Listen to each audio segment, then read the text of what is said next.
Hello and welcome to the show. This is a special presentation, the Free Clive Freeman panel. Clive Freeman is a man who has been in prison for a great number of years for a crime that he did not commit. He has spent a long time trying to clear his name, and many people have come forward to assist him, not least a number of people that you're going to see today in this very special show. There is a petition to free Clive. We have only 4 days left, and we would like to gain at least another 6,500 signatures. And you may wish to put your name to that to help an innocent man escape from bars and also right a wrong of the justice system. The show is going to be showcased on 1vsp.com as well as numerous other social media outlets, including my show at Richard Vobes on YouTube. So we have an amazing panel of people who are going to tell us their connection with Clive and share some experiences as well as reasons why he should be free. So first of all, I'm going to start with a first group of people who have a personal relationship with him and started the campaign to free this innocent man. So I'm going to call on Terry Waite, a man who needs no introduction. Terry, thank you so much for joining us. If you could tell us your relationship with Clive and how the campaign started, that would be fantastic. Well, Clive first wrote to me many years ago. I forget how many years ago now, but a long time ago, claiming his innocence. And I received many, many letters from prisoners claiming to be innocent of the crime for which they've been convicted. And it's extremely difficult to know how to decide what to do about it. I know that after a number of years, some prisoners firmly convince themselves that they are innocent when in fact they are guilty. But in this case, this is a very different case. He was convicted for a murder, which he claims he never committed. He was given a tariff of 13 years, which means he had to serve 13 years before he would be eligible for parole. He refused to admit that he committed this crime, and therefore he was not eligible for parole. And so in all now, he's served 33 years when he could possibly have been out after 13 years. That in itself is indicative of the fact that it's very, very doubtful whether he in fact committed this crime. But furthermore, the original forensic scientist claimed that he murdered Hardy. Since then, 9 eminent forensic scientists have refuted that evidence and said it could not have possibly committed murder in that way. And again, that's another evidence. So, you know, the chances of him being a murderer are very, very low, negligible, really. He should be released. Thank you very much, Terry. Absolutely, he should be released. And we hope that maybe this petition will get the significant numbers so that can happen in his lifetime, because he's not terribly well, as we know. Terry, thank you so much for joining us. I'd like to call on Terry Wilcock now to share his thoughts. Yes, I met Clive in prison. I was released in December 13 after promising Clive that I would continue to fight for his case. We were part and parcel of a 2015 CCRC application, which centred around the discovery of a non-disclosure. A non-disclosure document, which was the first and second of 4 post-mortem examinations by Richard Shepherd. The conclusion of those first two post-mortems was acute pancreatitis, probably alcohol related. That document was non-disclosed and was hidden for 25 years when it was discovered in 14 boxes of evidence, which we sifted through page by page.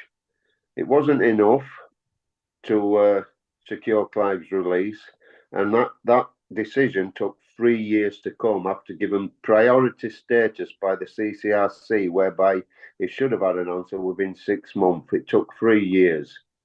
We thought it was enough, and we still think it's enough. On the third post-mortem, there then appeared, according to Dr. Richard Shepherd, some bruising to the back. He stated and claimed that those bruises were caused by Clive Freeman kneeling on Mr. Hardy's chest, the deceased, and suffocating him. A term Birkin was used from Burke and Hare in 1825, two murderers in Edinburgh who did just that, to then sell the bodies for scientific research, medical research. We've now got documents and evidence to say that never happened, that scientifically it was impossible. Professor Kroll from America, after doing 2,000 studies on similar cases in America. Really, that's my involvement. I started this campaign in 2013, and here we are today. A lot of support, a lot of people, a lot of forensic evidence, a lot of professionals have joined us. And here we are today. A new application is with the CCRC right now, compiling all the evidence considered in the past, but not given proper consideration. So we live in hope and prayer that this time the CCRC will do the right thing, the correct thing, and refer this case back to the CCRC. Fantastic. Thank you so much, Terry. I really appreciate that. James Gorin Von Grozny, I believe is... are you there, James? Not sure if James is there. He's struggling. I think he's struggling with his computer, yeah. Might be the internet. We're recording this all on remotely, as you can imagine, and so sometimes we haven't. If I can go to Professor Michael Naughton. Are you there, Professor Naughton? Thank you, Richard. Yeah, I'm here. Brilliant. If you could share your thoughts on Clive Freeman, please. Well, I mean, like Terry Waite was saying, I mean, I was contacted by Clive about 10 years ago, and you know, like Terry was saying, I get dozens of letters from prisoners who are maintaining innocence, and the job is sifting through which of these people who are claiming to be innocent are the most deserving cases to look at, or the best examples to look at, because there's been quite a bit of reference to the Criminal Case Review Commission. So I think it's important to say that the Criminal Case Review Commission isn't very well known in Britain. Not many lawyers know about it. Even we've done research that has shown that even people who criminal defence lawyers don't really know what the Criminal Case Review Commission is. But the CCRC is this body that was set up for people who were failed by the Court of Appeal, who were claiming to be innocent. So it was set up off the back of the Guildford 4 and the Birmingham 6 cases. And it was based in Birmingham as a kind of symbolic reference to the case of the Birmingham 6. And for a long time now, almost 20 years, I've been trying to raise awareness of the limitations of the CCRC or outright failings of the CCRC in helping applicants who claim to be innocent. So the problem with the CCRC is that there's a clause within its statute, and it was meant to be an independent body that can relook at claims of innocence and try to settle it one way or another. Like, if somebody's convicted of a murder and they didn't do it and somebody else did it, we, the public, have a right to know about that. We need to know, should we feel sympathy for the person who's trapped in prison saying they're innocent, or, you know, we need to know if there's a real murderer still out there at liberty. Now, in the Clive Freeman case, all the evidence suggests very strongly that no murder took place, which is a genre of miscarriage of justice I identified in my research actually 20 years ago, where people are convicted for murders that never happened. Now, the CCRC clause says that it can only refer a case back to the Court of Appeal if it thinks there's a real possibility that the Court of Appeal will overturn the conviction. And in Clive Freeman's case, on 4 occasions now, it's rejected applications, despite the fact that you have this growing number of expertise saying that no murder took place, that Mr. Hardy could not have been murdered in the method that was claimed by Dr. Shepherd.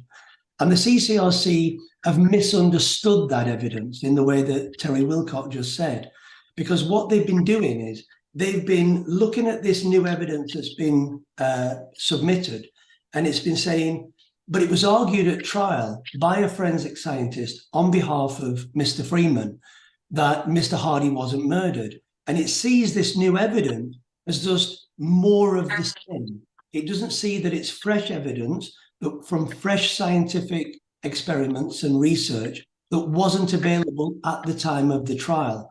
So there's the non-disclosure case that Terry Wilcock talks about, but there's also the need to look at this fresh evidence for what it is.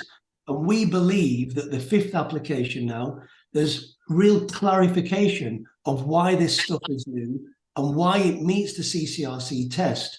But the petition that's actually been referred to is a petition to abolish the real possibility test, because the CCRC now is refusing people 4, 5, 6. I know a case where it's refused 10 times. And this other person in this other case, who we're not talking about today, their claim of innocence is very, very powerful. So elsewhere I've written about how when innocent people are in prison, terrorists, rapists, murderers remain at liberty, wrongful liberty, to commit further crimes. So that's why it's crucial that people get concerned about wrongful convictions and look into this case, look into the articles that have been written about Clive Freeman, and sign the petition to make the system better, not just for Clive Freeman, but for all of the victims of wrongful convictions. Well said. Yeah, very well said. And Professor Michael Naughton's been on the show with me in the past, and we've spoken at length about wrongful convictions and how that can be a very one-sided thing and very hard to correct. So thank you so much, Professor Naughton. I'd like to go to Father Hugh Sinclair now, please, a Catholic priest, to talk about your perspective on Clive. Is Father Hugh Sinclair with us? Yeah, I hope so. Well, can you hear? Ah, there he is. Thank you so much. Okay, sorry. I've known Clive probably for well over 30 years. At the time I met him, I was the Catholic chaplain at Wormwood Scrubs Prison in London, and it was there that I came across him not long after his conviction. And through the course of the years, I've got to know him and have helped him in whatever way I could, getting lawyers and also contacting forensic scientists who were prepared to help him. I suppose, as has been said by someone else, very often we find people in prison who say they're innocent.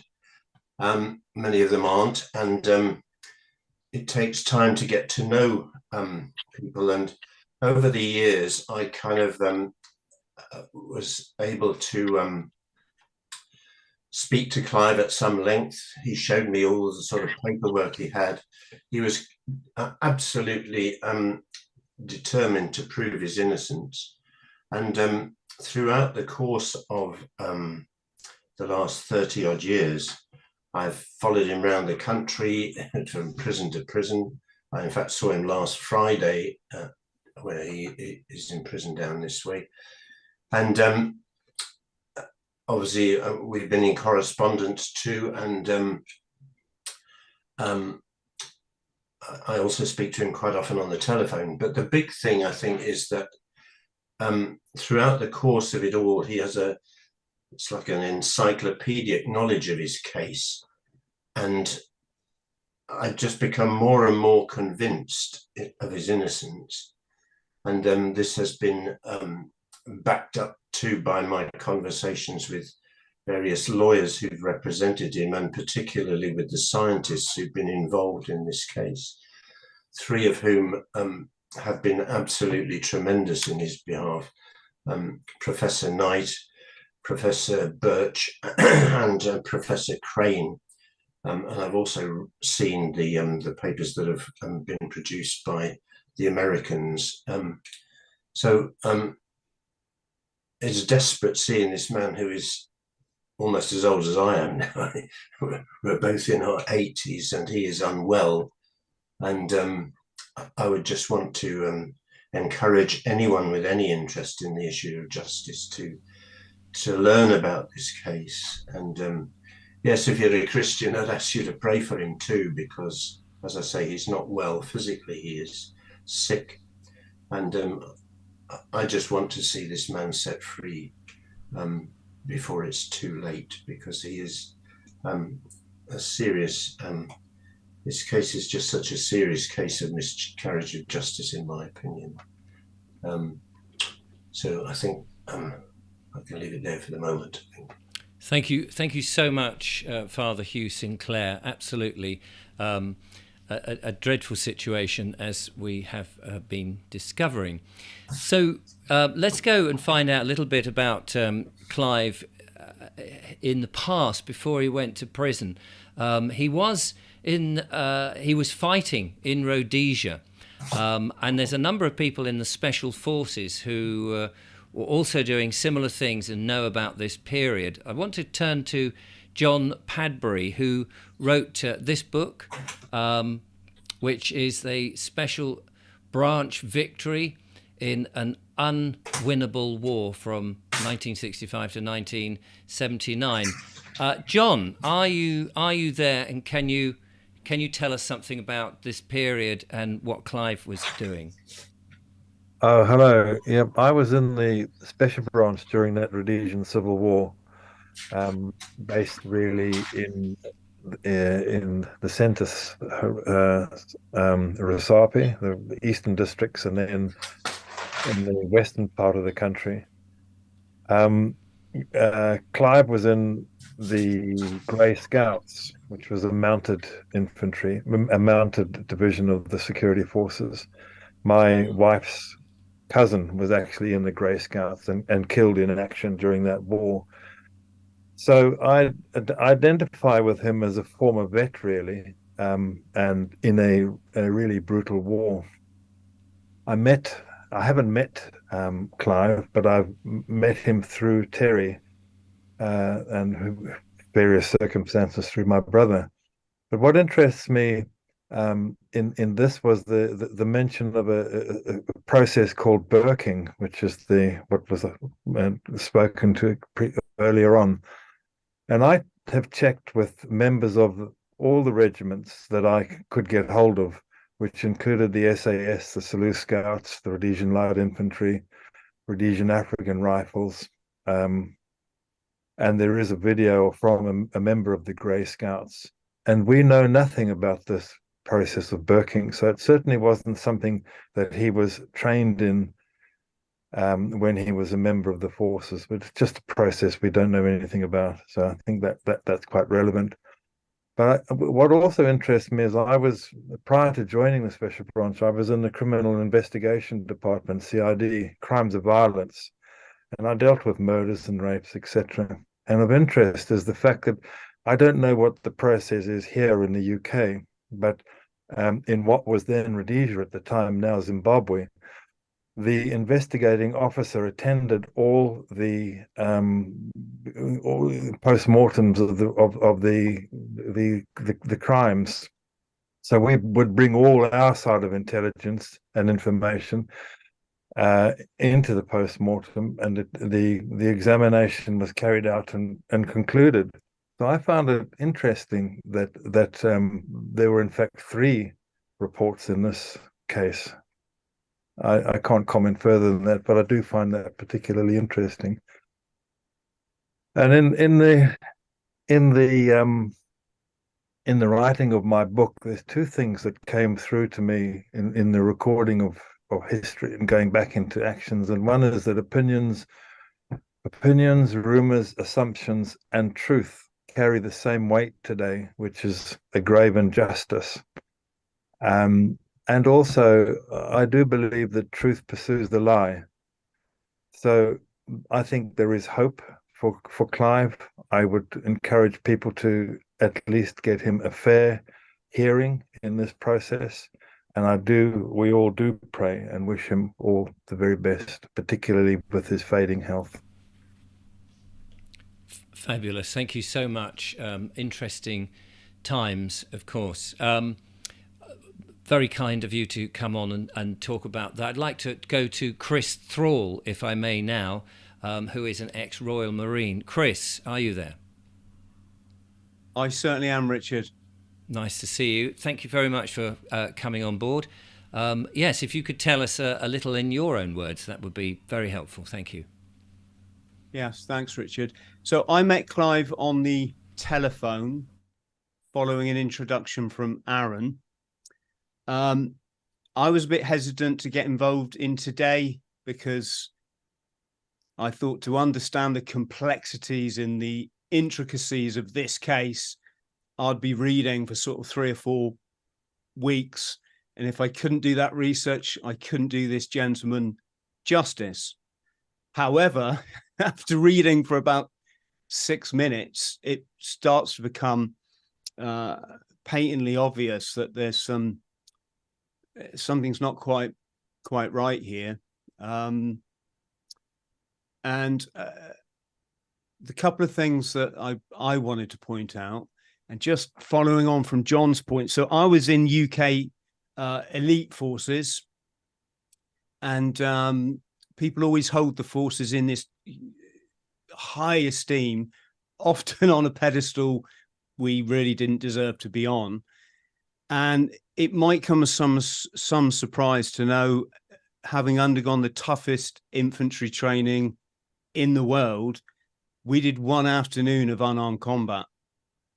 And it wasn't aimed at taking out an enemy, because, as our instructor said to us, if you get caught behind enemy lines without a weapon and just your fists to protect yourself, you got a bit of a problem. So how about I teach you how to have a good punch up down at the boozer?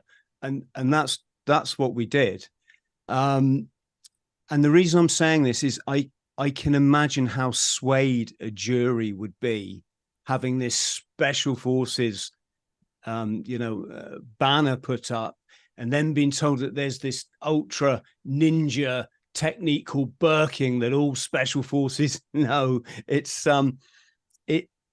I mean, obviously, I haven't been in the Grey Scouts in Rhodesia as it was back then, but I think that alone, the manipulating of the jury's mind in that area, the case should be reviewed on this point. But then one of my other hats is I'm a substance misuse specialist, or I certainly worked in a kind of community clinic for 3 years. And one thing that we are always acutely aware of and warning our clients or patients about was mixing drugs and alcohol, simply because opiates and benzodiazepines, when mixed with alcohol, they have a very they suppress breathing, or they relax the chest muscles or the diaphragm so much that someone can literally just stop breathing. And when I saw in one of the videos the mention of was it diazepam, again another red flag. And following on from that, the bruising, it's not even just perfectly normal. It's kind of it goes with the territory that if you've got a chronic alcohol problem, and I heard mention of 3.5 bottles of whiskey in a day in Mr. Hardy's case, you're probably going to be covered head to toe in bruises. So, yes, that's my contribution. Thank you so much, Chris. Really appreciate that, and an interesting insight in the misuse of those sort of things. Let's go to Neil Petrie, if we may now. One vote away. He is not 100% convinced in petitions, and finds that he wants to start a block vote. I wonder if Neil, you could tell us a little bit about that. If you're there and you could just turn your camera on, would be a great help. Neil. I can see you there, but here he comes. Hello, Neil. Are you there? Are you receiving us? Hello. Sorry, I missed that. Don't worry, Neil. Yeah, I can hear you now, Richard. Oh, okay. Well, we can't see you, but we can hear you, which is the most important part. I understand that you're not that keen on, or you don't have much faith in petitions, but you want to start a block vote. Is that right? No, yeah. In terms of petitions, they don't have much effect politically in reality. A lot of petitions go through Parliament, and they're just a distraction from the real system, a direct system of democracy, such as the Swiss have, where you have a hybrid system where you have part representative and part direct. So the petitions have their uses, but they're also just in reality a distraction from getting real justice in a case like this. So just wondering first, can you hear me? Yes, we can hear you. Yeah. You plough on. Yeah, that's the background. I said that, and then of course the connection disappears. I do apologise for that, ladies and gentlemen. Neil, it is a bit of a dodgy line. I'm going to carry on, if that's okay, and I'd like to talk to a number of people now who've covered Clive's situation either in articles or on video, in the media basically. And I'd like to start with Dr. Tess Lawrie from the World Council for Health. Tess, I know you're there. I can see you there. You're muted at the moment, but I'm sure you'll sort that out. Here we are. Hello, Tess. Hello, Richard, and hello to the rest of the panel.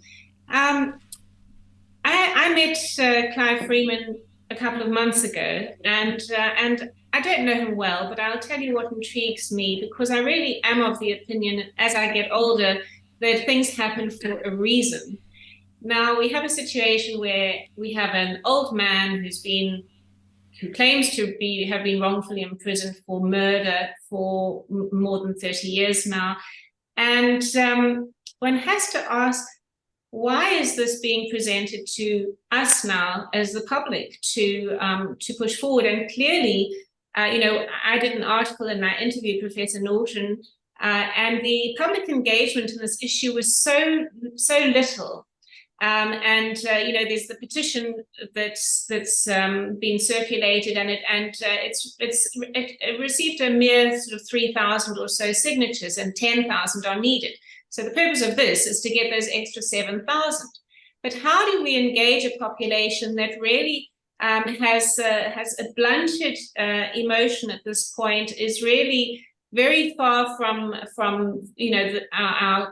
the compassion that's needed in this instance, and in actual fact, who can blame them? Because people they love are sick and dying from the COVID vaccines, and suffering from ill health for other reasons. And so, how does one engage people in the case of a man, a single man, when so much is going wrong all around the world? So I would like to share my perspective on this. Now, we have a man whose name is Clive Freeman.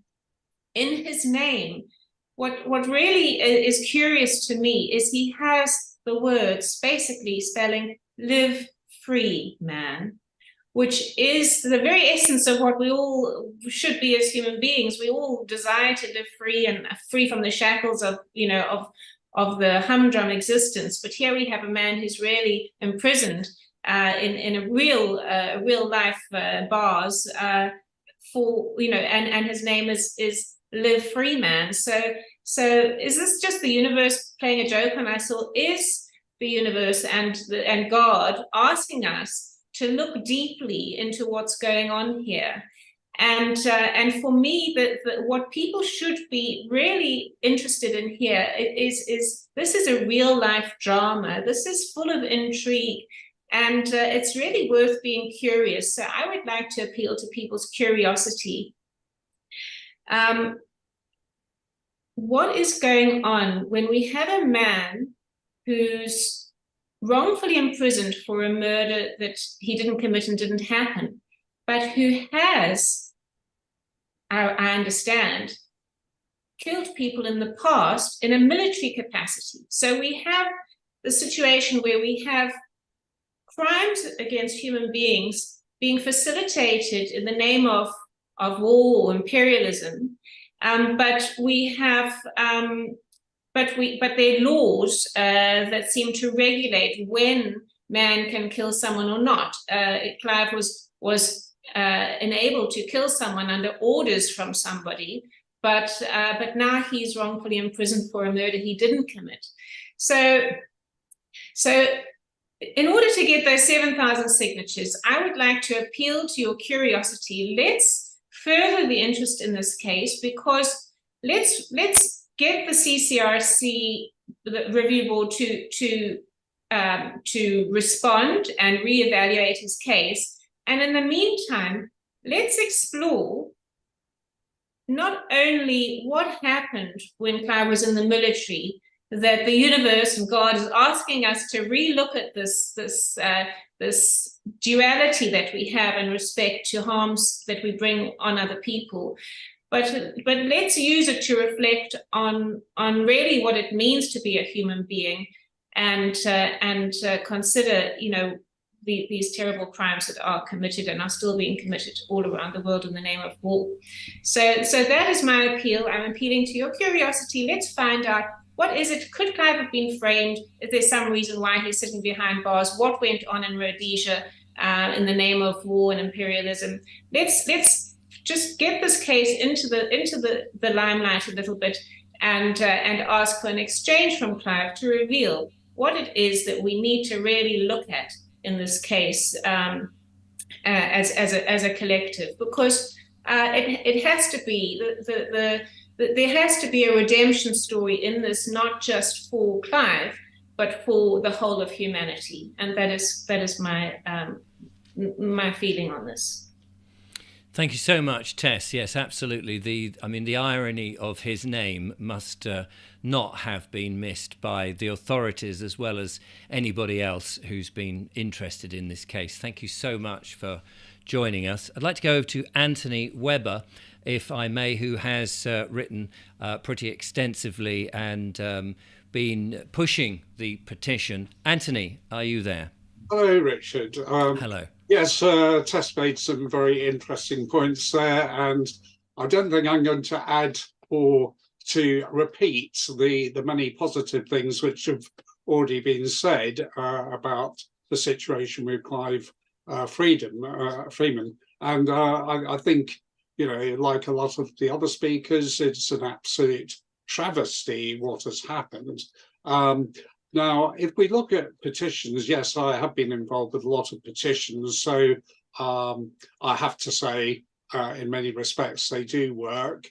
And of course, we've had two on who, both of which are in the actual parliamentary debatable situation. But you can't just assume, just because you have the right for, say, 10,000 signatures to have a government reply and 100,000 signatures for a parliamentary debate, you can't assume that suddenly you're going to get everything your way, because if you look at some of the parliamentary petitions, there's a lot of petitions which we probably wouldn't even agree with. But the key thing is it's an exercise of democracy. It's a tool we can use to ensure that there is fairness and justice in society. Now, if we look at this petition, I think if we all really try hard over the next few days, it actually isn't mission impossible to get the 10,000 signatures, because a lot of these things, people sign them if somebody they respect asks them to sign it. So let's see what happens. Now, if it doesn't achieve the 10, there's a very strong argument to have another petition, just slightly different wording. And this is a tactic which a number of campaigns have used quite successfully. I've been involved with one in particular, which has had 2 petitions, the second more than the first. So it is important to highlight this. And of course, this petition has come at a time when people are focusing on many other important petitions. So it is difficult, but we need to focus, because it does say abolish Section 13 of the Criminal Appeal System. And we need to explain what that is all about, the fact that there are many miscarriages of justice, and it's in the nature of the British public, indeed humanity generally, to want to have fairness in a justice system. So I think it's very important to discuss this and, to highlight the fact that this does need to have a fair hearing.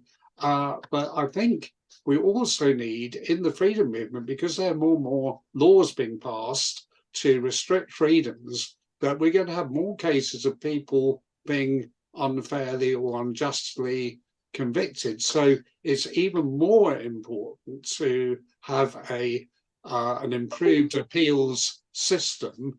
With Clive, there are a lot of things in his case which were wrong, but there are a lot of sort of assumptions made, ignoring of basic facts, and we've actually had in the media recently 1 or 2 cases where people have been convicted by the media because the media have decided people are guilty before the jury's even made a decision. So I personally think that we need to look at the role of the media, because just say the media came on board and supported Clive, then there'd be a good chance his appeal would be heard and be successful. But I'm not going to say anything more. I'm just going to say I'm going to do my very best on this. And if we need another petition, I'll certainly help with the wording of that. So thank you very much.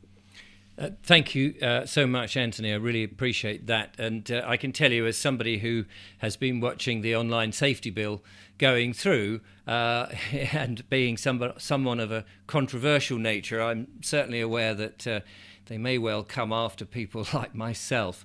Very much appreciate that. I'd like to now move on to Jason Liosatos. If I've managed to pronounce your name correctly, I hope so. Jason, are you there? Hello, Richard. Hello, Jason. Over to you for your thoughts and experiences on dealing with the media or writing articles for and on behalf of Clive. Thanks, Richard, and thanks everybody for your good work, and thanks, Richard, for your good work being here today. It's very important that we're doing this. And why am I here today? Well, my conscience makes me come here, really.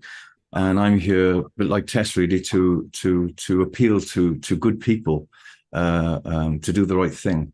And I've been attacked myself by I won't say which media, but a couple of different medias. I've been banned from YouTube for doing the right thing. So a lot of the time people don't do the right thing through fear of criticism. And that's a big thing now. Many people won't sign the petition because they fear punishment and criticism. And I also want to appeal to people in government. in my book, The Emergency Transformation of Human Beings, I put out a call to all good people in government in one of the chapters, and the media, to do the right thing, because often they are controlled by the government, and the government doesn't like to admit it's wrong, as we've seen many times with Iraq and everything else. So I'm appealing to those people to sign and go and do a very cursory study of this case, which is obvious that Clive is being murdered in prison. He's been accused of murder. He's been murdered himself. His family can't see him. He can't see his family. I was swimming on the beach yesterday. Clive can't do that, and time's running out for him. He's an elderly man now. But most of all is the self-censorship thing. I was in Cape Town. I got shot at there for standing up against justice. Mandela was in prison at the time. And I did it because I felt it was the right thing to do. I was outside Belmarsh prison. I gave a talk last week about Julian Assange and everything like that. I did it. Why? Because it was the right thing to do.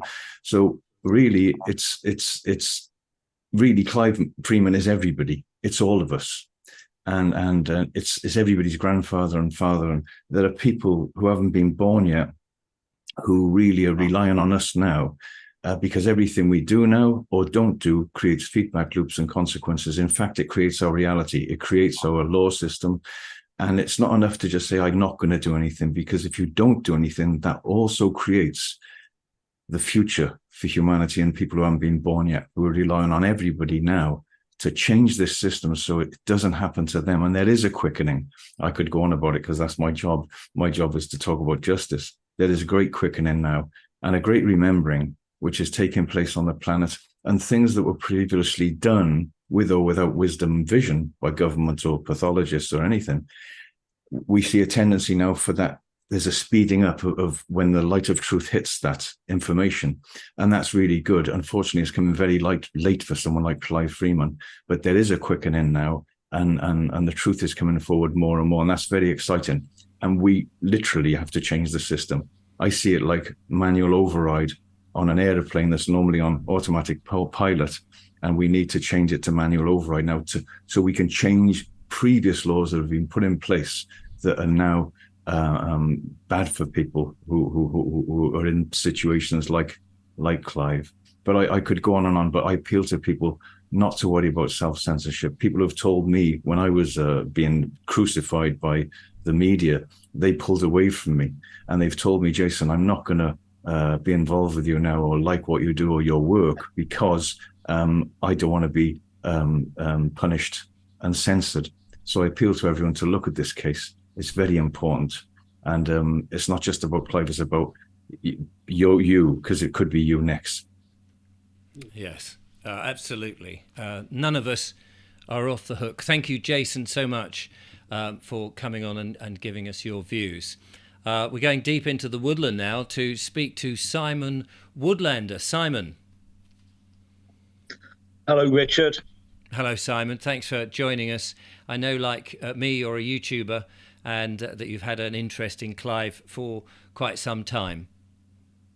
Yeah, well, I'm not going to speak too much about Clive. You've already heard from members of the clergy, from journalists, from members of the armed forces, from professors.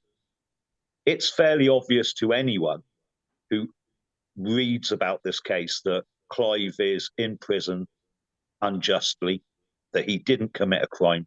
In fact, that no crime was committed.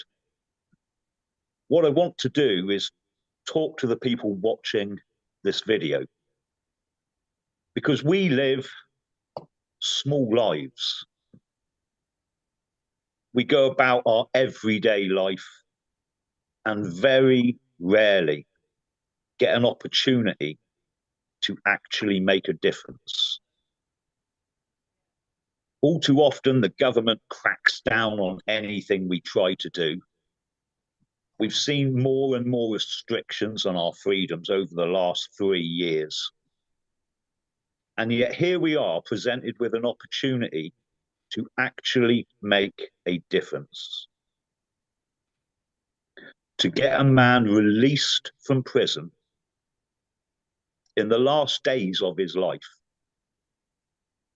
And not just that, but by removing clause 13, Actually make it a workable system for other people who are unjustly convicted.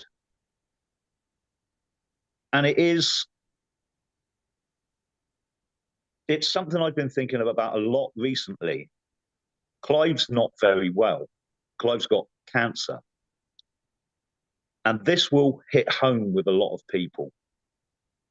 Many of us would have had relatives or friends who have had cancer. Many of them would have died. And it leaves you in a position of complete and utter helplessness. There's nothing you can do. And here, again, is that opportunity to actually be able to do something that costs you nothing. 2 minutes to sign a petition that, if we all sign, can probably get that man released from prison and can change legislation to help other people in the same position. 2 minutes. So to every single person that watches this, take 2 minutes, take the opportunity to actually make a difference. Thank you so much, Simon. Really appreciate it. Very strong words. And you're quite right. It takes so little time, and yet it can make a huge difference. Thank you, Simon Woodlander. No problem. See you soon, Richard. Yeah, see you soon. Just got a couple more people on the panel to go through. I'd like to talk to people who perhaps are new to Clive and are ready to promote and talk about him. First of all, Liam Galvin, who runs a crime podcast. Be interested to hear your views on this interesting and as we've heard, terrible situation. Liam, are you there? Yes, I am, and thank you very much, Richard, and what an esteemed panel who talk such good sense, such wonderful people. Obviously, I am a YouTuber, and I don't have the knowledge of everyone else. I don't know Clive personally, but I think my role is, it's a fairly big channel. We have a lot of subscribers, is to highlight this petition. So I urge any of the people who watch this, who watch my channel, to sign this petition. As Woodlander, the gentleman before, said, it only takes a couple of minutes of one's time. But I think the important point is, why are people going to sign the petition? I think, say, for viewers of my channel who may not be as up to date as everybody else on the case, I think I would act in kind of Richard's role. Normally I'd be asking the questions. And I think in order for people to sign a petition, the important thing is knowing about the person you want to sign for. And I don't know if the panel have time to talk about Clive as a person. How has he coped with this terrible situation that he's had in prison? Has he gone to the edge? Has he been able to get through it? So people who know him may be able to give an insight to the people of my channel who are watching this. I'd also like to know, what are the actual chances of him being released, and on the basis of ill health, and what he is going to do with that time. And finally, I think it's important to know, if he should pass away, is this something that the panel and his family and friends will continue to do to establish his innocence? And thank you for your time. Thank you, Liam. And it would be great. I'm sure many of the panelists here would be only too happy to come on your show and discuss all those questions that you had. That you've had just there. Finally, my last member of the panel to talk is Rob Babaloo-Joy, who joins me now. I see you're there, Rob. And again, you're not somebody you're quite new to this case, but you have a more spiritual thoughts on this, I understand.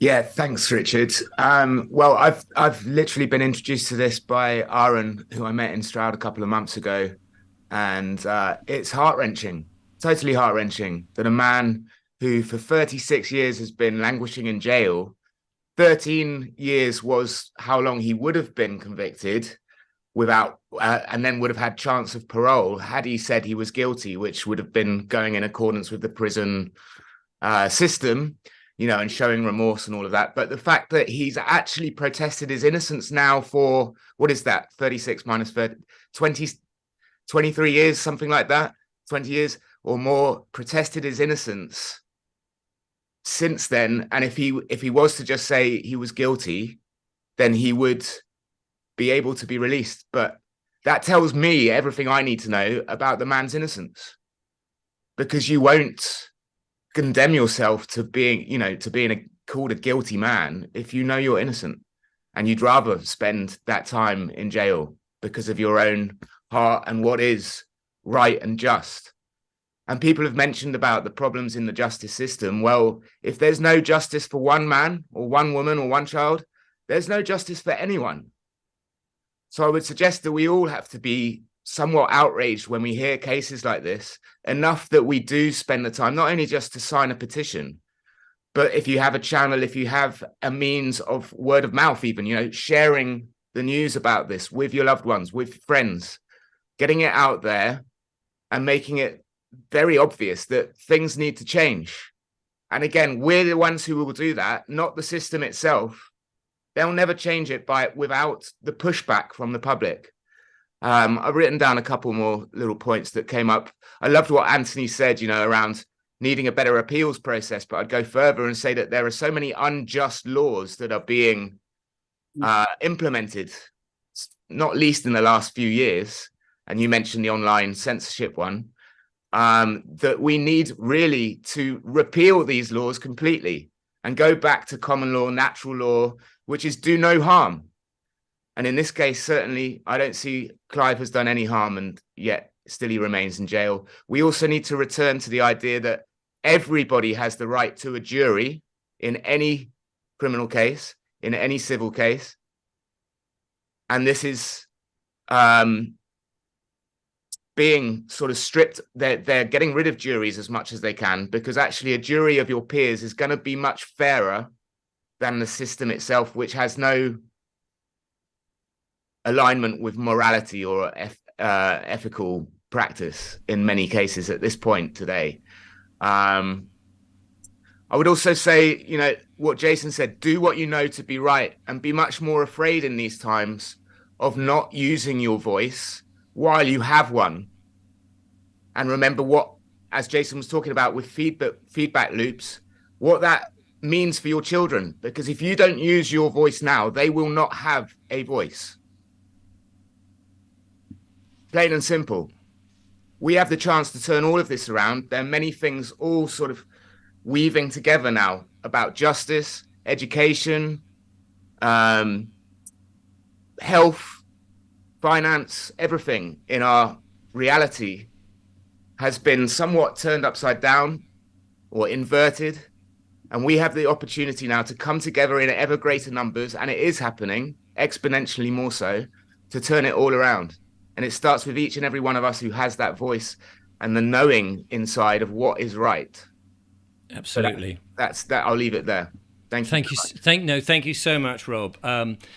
Really appreciate everybody on the panel coming forward. We do live in a very corporate Britain. Sovereignty seems to have gone down the plug hole. We definitely need to do that back, but at the same time we must use the tools that are available, such as the petition that is there. Before I wind up, we've been talking for 54 minutes on this case, this individual, Clive Freeman. Is there anyone from the panel who just would like to make one other point that they didn't? I know, Neil, unfortunately your signal was a bit poor. If you wanted to come back, now's your opportunity. Or if anybody else wanted just to say a few final things before we wrap up. I would like to, Richard, very briefly, if I can. Yes, of course. It's two just very general points which are so serious, and Rob's reminded me now, sorry. I talked about Julian Assange before. Basically, what's happening with technology, like you said, we need people to decide, not technology. Because with censorship now, what's happening is you can literally have your tongue cut out. And in the older days, that's what they used to do, was cut people's tongues off when they were trying to speak the truth and help other people. So very briefly, that's all I've got to say. If we don't speak now, with technology becoming AI and everything censoring us, we won't be able to defend people like this. So for the people who haven't been born yet, for your grandchildren and children, do it now. Absolutely. But yeah, the AI is something that is worrying a lot of people. Before we go, is there anybody else who... Yeah, if I could. Of course, Neil Petrie. Yeah, thank you, yeah. Sorry, just travelling on the train, so it's been difficult. Yes, of course. The petition angle is quite clear. You know, it's the best we can do under the circumstances. You know, and I'm a former investigator, so with this particular case, I was most concerned obviously over all of the reports coming in from apologists that are ignored. And it's indicative, I think, obviously, of the act that, you know, we deal with on the voting side is the type of thing that will help in the future to, you know, bring these types of cases to the public's attention more readily and more swiftly. And then we can take action. But we do need a different system. I agree with all those people who are saying about issues with the system and you know, moving forward a party apparatus and system that we have to live with at the moment. Until we get that day, we're going nowhere, I'm afraid. So that would be my point. So I wish him all the best, and I obviously wish that the petition worked. But unfortunately, under the current system, we've got a real fight in our hands. Thanks very much. Thank you very much, Neil. Travelling there, and of course the signal breaking up there. Essentially, I think Neil saying that we have to use what we've got, but the system itself is pretty much broken, and we need another system. I'd like to say a big thank you to all members of the panel who've taken time out of their day to talk to us about Clive Freeman. The link will be in the description of this video, and with all the other social media links that this video will generate. To remind you, it's showcased on 1vsp.com, as well as other members here on the panel sharing it. We hope that it makes a difference to Clive, and that before his life comes to an end, that he can, as his namesake says, live a free man for the last times of his life. I thank you for indulging us with your time. Please have a look at the petition, and if you feel that it can make a difference, that we can all make a difference to not only Clive's life, but the future lives of other people, then please, you know what to do. And if you're watching on the Richard Vobe Show, I'll be back with more monologues and guests, as indeed I'm sure with all the other contributors. Thank you for watching, and from us all, goodbye and good luck to Clive.